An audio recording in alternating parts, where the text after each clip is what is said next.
Assalamualaikum warahmatullahi wabarakatuh. Halo, apa kabar semuanya? Perkenalkan, saya Dr. Ujang Komarudin.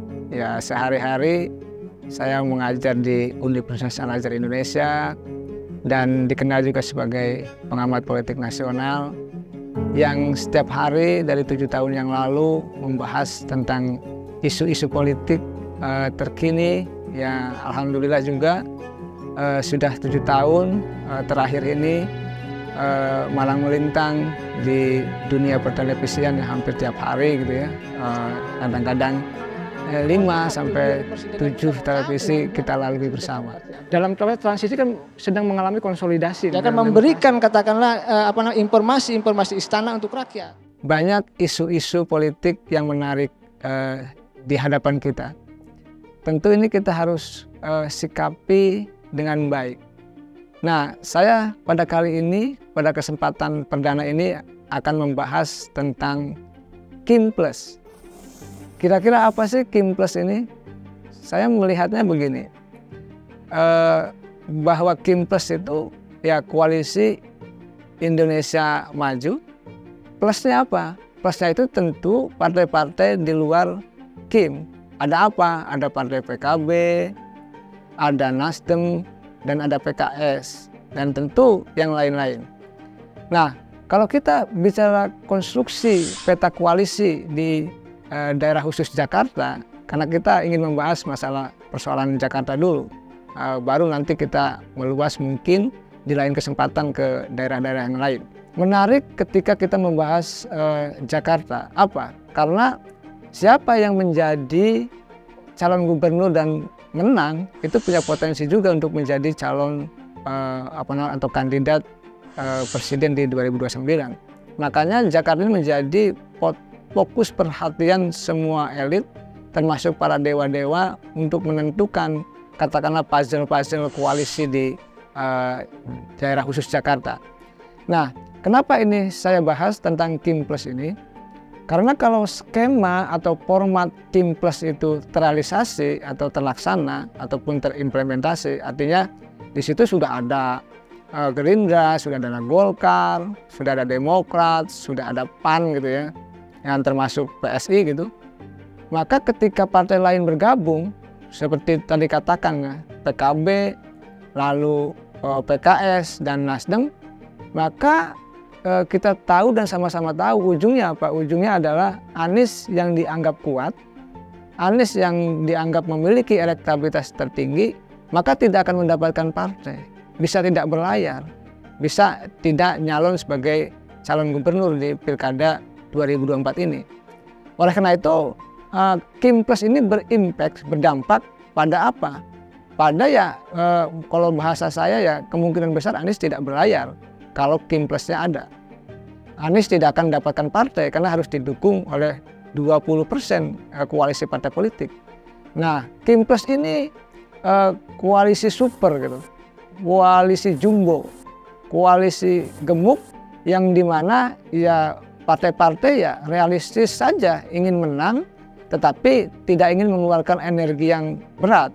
Maka ya dengan memborong partai, dengan membangun skema Kim Plus itu ya tadi skemanya agar Anies tidak bisa berlayar. Nah, skemanya yang lain apa? Yaitu ya bahwa kalau Kim Plusnya ada, maka ya lawannya lawan kota kosong. Nah, dalam perspektif demokrasi memang ini kurang sehat, kurang bagus. Kenapa? Kalau kita bicara soal demokrasi, maka harus menghadirkan kompetisi yang sehat. Kompetisi yang sehat itu ada apa? Ada kompetitornya, ada kandidat lain, ada calon lain. Dan warga Jakarta mesti diberikan banyak pilihan terkait dengan kandidat-kandidat yang ada.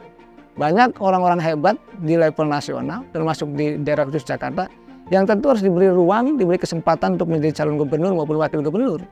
Nah, ketika misalkan Kim Plusnya itu ada terrealisasi gitu ya, lalu melawan kota kosong, maka bagaimana ini bisa sehat dalam konteks berdemokrasi? Kenapa? Ya namanya kota kosong tidak punya visi misi. Tidak punya juga program-program, tidak punya juga janji-janji, mereka tidak bisa bersosialisasi, tidak bisa berkampanye juga, tidak bisa memberikan gagasan-gagasan ide-ide terbaiknya. Oleh karena itu ya menurut hemat saya ide atau gagasan Kim Plus itu ya boleh saja dimunculkan, tetapi di saat yang sama tentu ini menjadi sebuah kerugian bagi warga Jakarta karena tadi melawan kota kosong adalah bukan sebuah kontestasi yang sehat. Karena tadi yang namanya kota kosong tidak bisa berbuat apa-apa.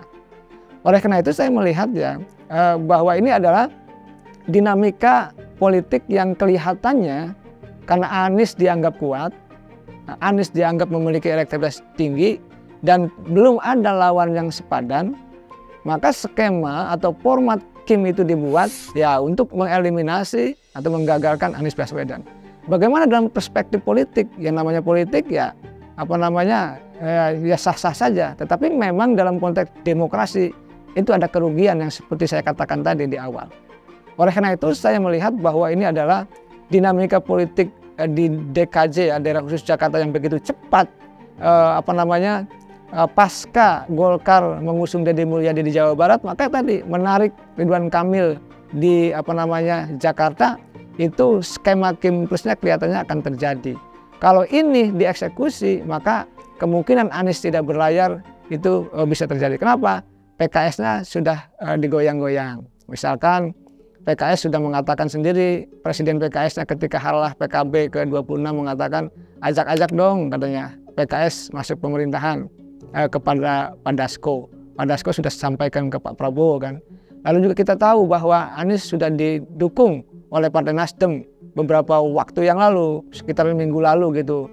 Tetapi 3 hari yang lalu Sahroni mengatakan bahwa Anies belum tentu diusung oleh Nasdem, masih dinamis.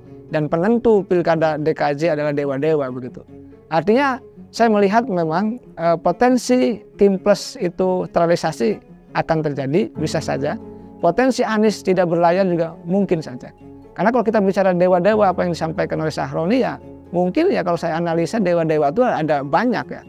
Kalau di dalam mitologi Yunani Romawi kan ada dewa api gitu, dewa matahari, hujan dan lain sebagainya. Tapi dalam konteks politik saya melihatnya dewa-dewa itu ya ketua umum partai, mungkin pihak istana, lalu juga para pengusaha kelas kakap yang tentu punya kepentingan terkait siapa yang harus didorong, yang harus dijadikan sebagai calon gubernur maupun wakil gubernur di DKJ. Karena wilayah yang begitu strategis seperti DKJ adalah tadi calonnya adalah harus dimenangkan oleh mereka. Saya punya analisa ya terkait dengan wilayah-wilayah strategis di Pilkada 2024 ini. Mana saja? Ya salah satunya DKJ atau daerah khusus Jakarta ini. Lalu ada Banten, ada Jawa Barat, Jawa Tengah, Jawa Timur, Sumut, Sulsel, dan ini skemanya harus dimenangkan oleh kubu Kim, kubu pemerintah. Makanya di Sumut pun misalkan PKS mendukung Kim, mendukung Bobi. Lalu di Banten pun PKS mendukung Gerindra, mendukung Kim juga. Di Jawa Timur pun sama. Oleh karena itu PKS yang sudah mengusung Anies, yang sudah mempaketkan Sohibul Iman dengan Anies Baswedan, kalau goyah gitu ya, kalau sampai masuk ke pemerintahan, ya maka Anies bisa tidak berlayar. Karena di luar Kim Plus itu hanya ada PDIP, dan PDIP tidak punya golden ticket, kurang dari 20% tidak bisa menyalonkan sendiri. Oleh karena itu tentu ini menjadi sebuah perhatian kita bersama bahwa sejatinya ya kita membangun demokrasi yang sehat, yang kuat, dan mestinya yang dimunculkan adalah soal apa? Soal kepemimpinan yang apa? Yang punya kapasitas, yang punya kapabilitas, yang punya moralitas, yang punya integritas gitu, yang punya pengalaman, yang punya prestasi gitu, yang punya leadership yang kuat. Ini yang mesti dibangun sebenarnya. Tetapi partai-partai lain hal punya sikap sendiri terkait dengan tadi Kim Plus yang ingin dibangun, ingin mengeliminasi Anies dan ingin melawan kota kosong. Tetapi apapun itu tentu ini menjadi PR bagi kita bersama, kita semua termasuk partai politik untuk menghadirkan sebenarnya kandidat yang sebanyak mungkin, yang bagus, yang berkualitas, sehingga apa? Sehingga daerah-daerah itu termasuk DKJ dipimpin orang-orang yang memang layak memperbaiki daerah khusus Jakarta dengan dengan segala problematikanya seperti itu. Mungkin itu saja yang bisa saya sampaikan. Mudah-mudahan bisa bermanfaat. Assalamualaikum warahmatullahi wabarakatuh. Sampai jumpa.